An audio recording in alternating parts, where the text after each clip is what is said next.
Manaya Masikuna, soy Toa Guamán y soy una de las Warmis globalizadas, hablando de temas que nos importan. Kamisaki Hilat Culiacanac.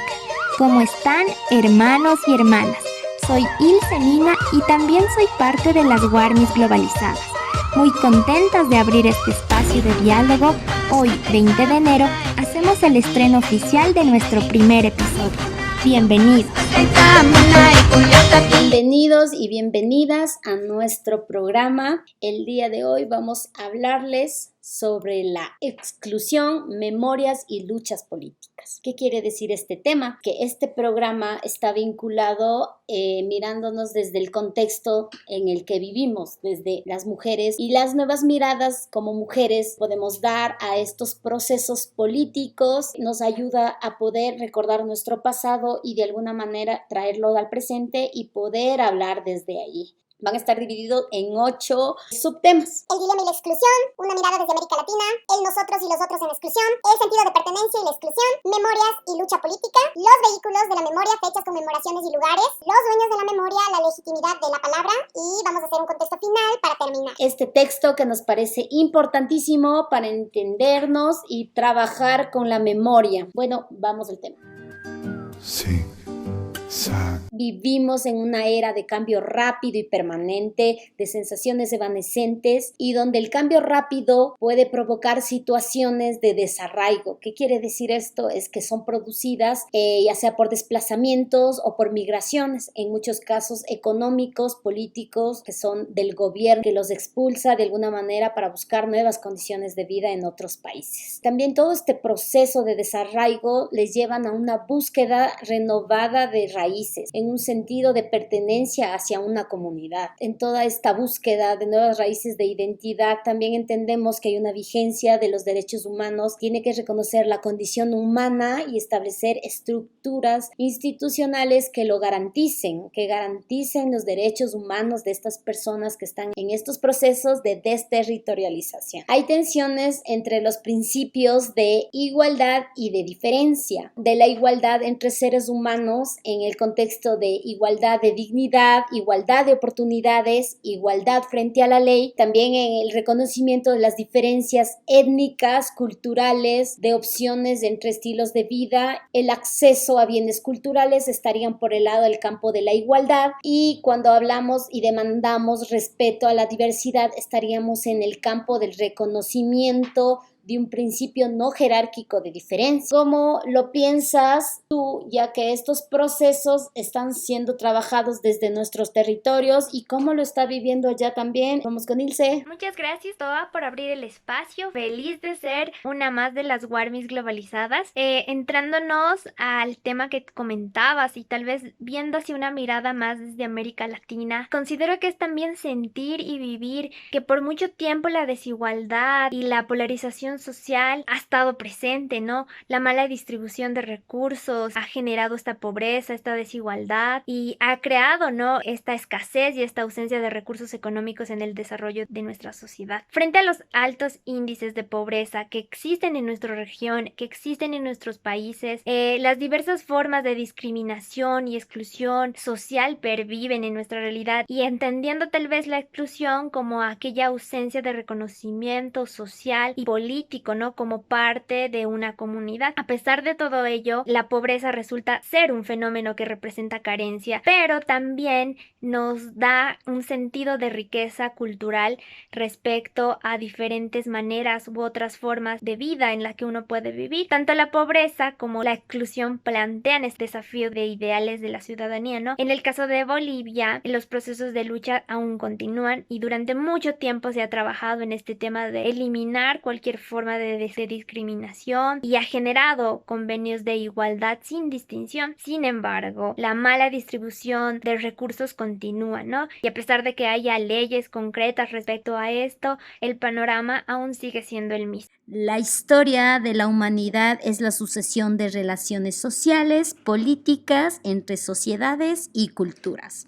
Estas relaciones dan fruto a un enriquecimiento a través del contacto cultural. Los pueblos y las culturas definen y construyen esos nosotros y esos otros como parte de sus procesos históricos, que es imposible establecer un principio de identidad sin al mismo tiempo establecer un principio de diferencia. La globalización en curso crean oportunidades para el contacto cultural y la creatividad. Asimismo, se crean nuevas formas de intolerancia, el racismo, la xenofobia, las guerras étnicas, el perjuicio y el estigma, la segregación y las discriminaciones basadas en nacionalidades, razas, etnicidad, género, edad, clase, condición física. Sabemos que son violencias que atraen muchas más violencias en niveles muy altos. Todas estas violencias dan fruto o se basan en no reconocer a los otros como seres humanos plenos con los mismos derechos que los propios. Son casos en que la diferencia genera intolerancia, odio y la urgencia de aniquilar al otro. Y a continuación les vamos a pasar la canción de lucha, de reivindicación de derechos. Wartulina sisa warmi, kalpa hinna kanki. Wartulina sisa warmi, yawarniku. Almilla ahsuyuhkuna yuyarikuyku. Almilla ahsuyuhkuna yuyarikuyku.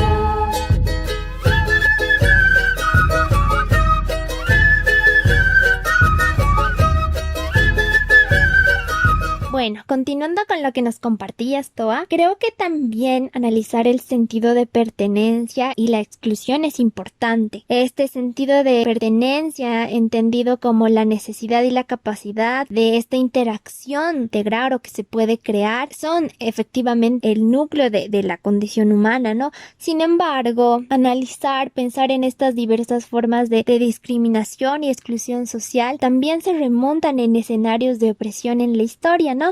En este caso, concentrarme en los pueblos y nacionalidades indígenas de América Latina, cómo han sufrido, ¿no?, estos cambios y estos golpes más fuertes, en donde la resistencia, efectivamente y sin duda, la lucha se ha convertido en una forma de vida. Participar, hacerse valer los intereses de los sectores que tradicionalmente han sido excluidos o marginados de los mecanismos de diálogo institucional, requieren trascender una noción de participación relacionada puramente con la delegación o representación de la democracia en favor de canales múltiples que ayuden a una participación eficaz, a un diálogo y a una concentración social, ¿no? Kuyur Escola, mujer perteneciente a la comunidad Quichua Caranqui y oyente nuestra, nos ha mandado su opinión. Te damos la bienvenida, Kuyur, te escuchamos. Imanaya, warmis globalizadas. Me gustaría opinar sobre el tema que están tratando. Creo que las luchas sociales son históricas, ¿no? Pues la idea de los grupos subordinados viene precisamente de este encuentro y esa imposición abrupta de lo que fue Europa con la llegada a Abya Yala. Se registra la primera idea de lo subordinado inferior, levantamientos, por ejemplo, en su momento de Tupac Katari, de Tupac Amaru, el levantamiento mapuche,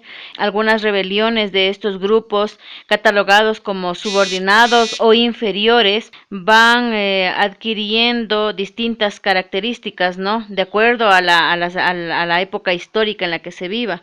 No es lo mismo, por ejemplo, hablar de la rebelión de Tupac Amaru en su momento, pues con lo que fue el estallido del 2019 acá en Ecuador. Por ello, pienso que van tomando diferentes o distintas características o matrices. Eso nomás quería opinar, queridas compañeras, queridos compañeros. Memoria y lucha política. La memoria tiene entonces un papel altamente significativo como mecanismo cultural para fortalecer el sentido de pertenencia y a menudo para construir mayor confianza en sí mismos. ¿Quiénes son estas personas? Son especialmente cuando se tratan de grupos oprimidos, silenciados y discriminados. son estas memorias y olvidos los que cobran una significación especial en términos de dilemas de pertenencia a una comunidad política. La necesidad de construir órdenes democráticos en los cuales los derechos de la ciudadanía estén garantizados por toda la población, independientemente de su clase, género o etnicidad. Los esfuerzos por obtener justicia para las víctimas de violaciones de derechos humanos han tenido poco éxito en toda Latinoamérica. El Nunca Más busca de alguna manera un esclarecimiento y un castigo a estos responsables de las violaciones de estos derechos humanos, como fueron en las dictaduras en toda Latinoamérica.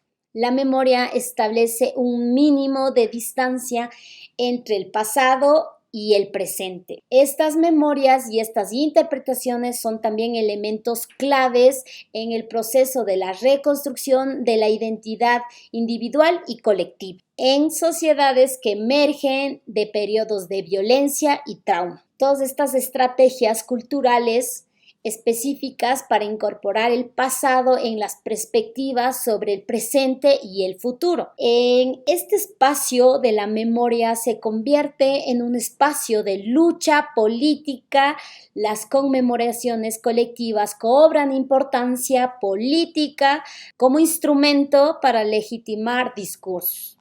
Unas preguntas que surgen es ¿cómo recuerdan las sociedades y las comunidades? ¿Cuáles son las implicaciones de estas luchas en el proceso de legitimar el derecho a desintir en sociedades que han estado plagadas de niveles muy bajos de respeto a los otros diferentes? Siempre habrá otras historias, otras memorias e interpretaciones alternativas. Lo que hay es una lucha política activa acerca del sentido de lo que ocurrió, pero también acerca del sentido de la memoria misma. De alguna manera nos hacen pensar en recordar para no repetir, luchar contra el olvido, también la memoria contra el olvido o contra el silencio. De alguna manera se establecen como entre distintas memorias rivales. Para finalizar, lo preocupante es la ausencia de investigaciones sistemáticas sobre la naturaleza de la memoria y sobre las ramificaciones culturales de los silencios, al enriquecimiento de la calidad de los debates locales sobre el presente y sobre el pasado. Vamos a tener una intervención de nuestro compañero Rommel Aquieta, que nos va a hablar un poco. Hola, ¿qué tal?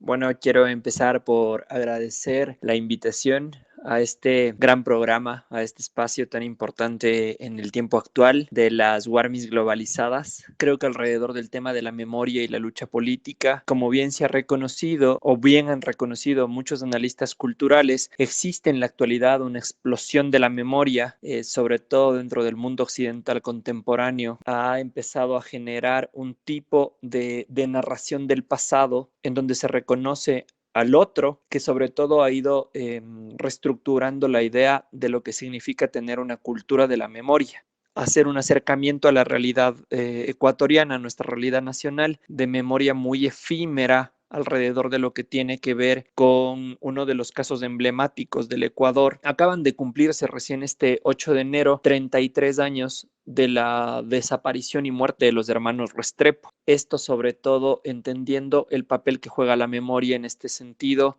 dentro del campo de lo que significa lo político y la lucha política, sobre todo, ¿no? La lucha de una familia en el Ecuador. Todo ese pasado oscuro que marcó el febrescorderismo junto a sus grandes líderes todavía no ha tenido una suerte de respuesta ante esos crímenes y esas violaciones a los derechos humanos que se cometieron en la época del 84 al 88. Continuando con el tema de memoria, analizar o explorar los diferentes vehículos de la memoria consiste en mirar también las fechas, aniversarios, conmemoraciones u otras formas de manifestaciones que rememoran todo tipo de acontecimiento. Efectivamente, estas fechas, estos aniversarios son coyunturas de activación de la memoria, en que hay diferentes interpretaciones sociales del pasado. Las fechas o conmemoraciones muchas veces están sujetas a conflictos, debates o críticas. Me parece muy interesante pensar en estas manifestaciones de la memoria como algo mucho más tangible, ¿no?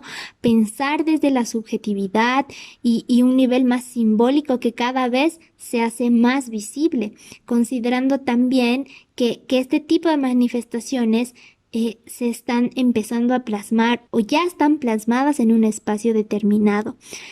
Por ejemplo, monumentos, placas, recordatorias u otras marcas son maneras en que diferentes actores tratan de dar materialidad a estas memorias. Los monumentos y recordatorios se despliegan abiertamente en el escenario político actual de los diferentes países y regiones. En este tema, Sergio Zapata, desde Bolivia, nos cuenta un poco acerca de la materialización de la memoria y su accionar. Él nos habla sobre la intervención que se hizo al monumento de Isabel la Católica en La Paz, Bolivia. Escuchemos a Sergio. Hola, Warmis globalizadas, ¿cómo están? Les comento que el pasado 12 de octubre la intervención a la figura de Isabel la Católica en la plaza que lleva ese nombre en la ciudad de La Paz, que fue rebautizada como la Chola globalizada. Es interesante porque no apeló a un gesto que a mí me parece sumamente grotesco y simplista de sustituir una imagen, ¿no? Destruir una y poner una encima, pensando que es posible el borrar la memoria, o la historia en este caso. Sin embargo, acá hay un gesto mucho más sofisticado y pícaro, que es la apropiación no violenta, sino la intervención artística, es decir, que ya estamos en un nivel performático y artístico de la pieza.